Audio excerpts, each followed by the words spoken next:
జై శ్రీమన్నారాయణ. అందరికీ నమస్కారం అండి. శ్రీ విశ్వావసు నామ సంవత్సర కొత్త సంవత్సర శుభాకాంక్షలు, ఉగాది శుభాకాంక్షలు అందరికీ తెలియజేస్తున్నామండి.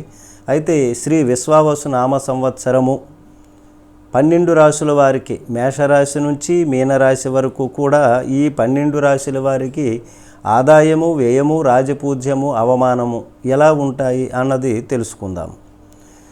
మొట్టమొదటగా మేషరాశి వారికి ఆదాయం 2, వ్యయం 14, రాజపూజ్యం 5, అవమానం 7 ఉంటుంది. అయితే మరి వీళ్ళు ఆదాయాన్ని పెంచుకునే మార్గాన్ని చూడాలి.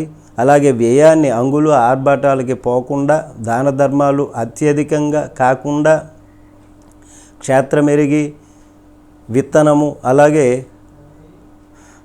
పాత్ర మెరిగి దానం అంటారు కదా, ఆ విధంగా వ్యవహరించాలి. వీరు రాజపూజ్యం, అవమానము పర్వాలేదు. అయితే ఇక రెండవ రాశి వారు వృషభ రాశి. వీరికి ఆదాయం 11 ఎక్కువగానే ఉంది, వ్యయం తక్కువ 5. మరి రాజపూజ్యం 1, అవమానం 3గా ఉంది. కానీ వీరు కొంచెం ఆచితూచి వ్యవహరించాల్సినటువంటి పరిస్థితి ఉంటుంది. ఎందుకంటే అవమానం ఎక్కువగా ఉంది, రాజపూజ్యం అనేది తక్కువగా ఉంది. కాబట్టి ఆదాయం అయితే పెరిగితే పెరగవచ్చు, కానీ ఎక్కువగా అవమానం ఉండటం చేత వీరు ఆచితూచి వ్యవహరించాల్సినటువంటి పరిస్థితి ఉంది. ఇక మూడవది మిథున రాశి. మిథున రాశి వారు ఆదాయం 14, వ్యయము 2. వీరికి కూడా ఆదాయం బాగా ఉంది, రాజపూజ్యం బాగానే ఉంది, రాజపూజ్యం 4, అవమానం 3గా ఉంది. కాబట్టి వీరికి ఏ విధంగా చూసినా కానీ చాలా చక్కగా ఈ సంవత్సరం ఉంది, బాగా ఉంది అని చెప్పొచ్చు. కానీ ఏదైనా కానీ ఆచితూచి జాగ్రత్తగా వ్యవహరించాలి. అయితే నాలుగవది కర్కాటక రాశి.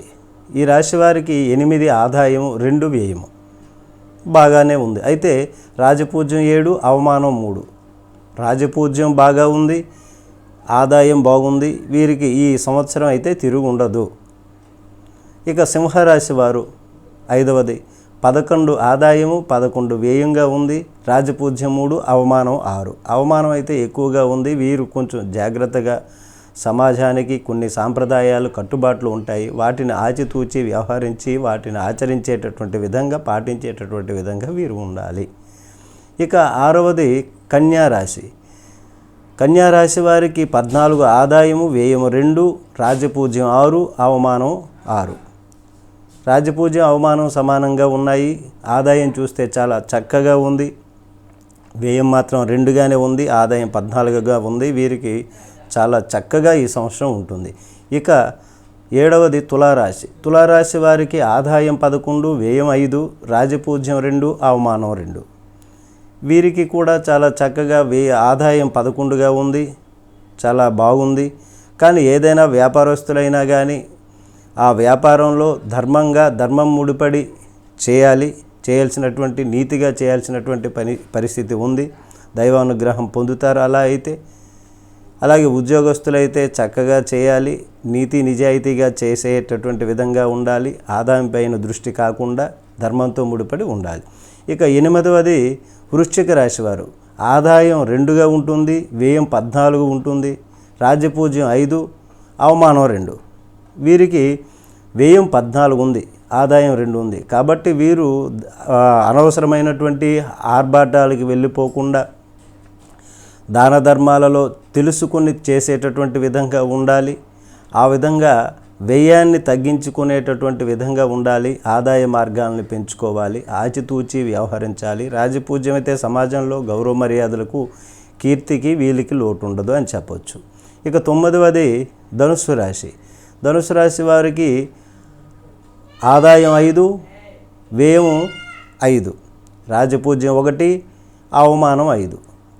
వీరికి ఆదాయ వ్యయాలు సమానంగానే ఉన్నాయి.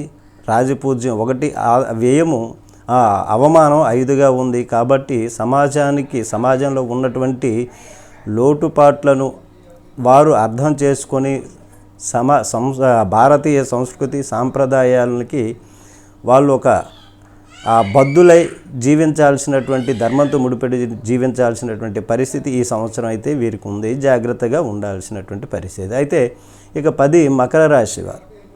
ఈ రాశివారు ఆదాయం 8, వ్యయం 14, రాజపూజ్యం 4, అవమానం 5.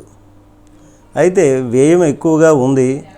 వీరికి ఆదాయ మార్గాల్ని అన్వేషించుకోవాలి. జాగ్రత్తగా కష్టపడి మీరు ఏ రంగంలో ఉన్నప్పటికీ దానిపైన విశ్వాసం ఉంచి పని చేయాలి, కష్టపడాలి.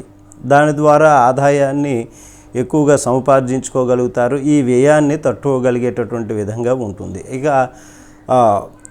కుంభరాశి వారు 11వది. వీరికి ఆదాయం 8, వ్యయం 14, రాజపూజ్యం 7, అవమానం 5. కుంభరాశి వారికి వ్యయం ఎక్కువగా ఉంది. వీరు సమాజ కట్టుబాట్లకు కొన్ని ఆచితూచి వ్యవహరించాలి. సమాజంలో ఉన్నాము అనేటటువంటి విధంగా గ్రహించాలి. భారతీయ సంస్కృతిని, సాంప్రదాయాలను గౌరవించాలి. ఆ విధంగా వ్యవహరించాలి. ఆదాయ మార్గాన్ని కొన్ని వ్యయాలను, అనవసరమైనటువంటి వ్యయాలను కొన్ని తగ్గించుకుంటే వీరికి సర్వము కూడా ఈ సంవత్సరం ఒక మిశ్రమ ఫలితాలు ఉంటాయని చెప్పవచ్చు. ఇక మీనరాశి వారికి ఆదాయం 5, వ్యయం 5, రాజపూజ్యం 3, అవమానం 1. వీరికి ఆదాయ వ్యయాలు సమానంగా మిశ్రమంగా ఉన్నాయి. మిశ్రమ ఫలితాలు వస్తాయి.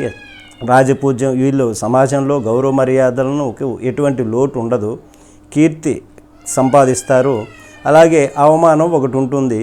వాటిని కూడా తొలగించుకునేటటువంటి విధంగా సమాజానికి కట్టుబాట్లు కొన్ని ఉంటాయి. వాటి ప్రకారంగా వీళ్ళు నడుచుకుంటే ఇక ఏ బాధ కూడా ఈ సంవత్సరం అయితే వీరికి ఉండదు, సంతోషంగా ఉండొచ్చు అనేటటువంటి విధంగా ఈ 12 రాశుల వారికి ఈ విధమైనటువంటి ఆదాయము, వ్యయము, రాజపూజ్యం, అవమానం ఆ జాతక చక్రాలు వీరికి ఈ జాతకాలు ఈ విధంగా తెలియచేయబడ్డాయి. కాబట్టి ఆయా జాతక వ్యక్తులు ఈ మేషరాశి నుంచి మీనరాశి వరకు ఉన్నటువంటి వీళ్ళు ఈ విధంగా వ్యవహరించాలి అని సూచిస్తున్నటువంటిది జ్యోతిష్ శాస్త్రము, జ్యోతిష పండితులు. జై శ్రీమన్నారాయణ. ఇది మీకు నచ్చినట్లయితే లైక్ చేయండి, షేర్ చేయండి, 10 మందికి తెలియచేయండి, కామెంట్ చేయండి, సబ్స్క్రైబ్ చేయండి. నమస్తే.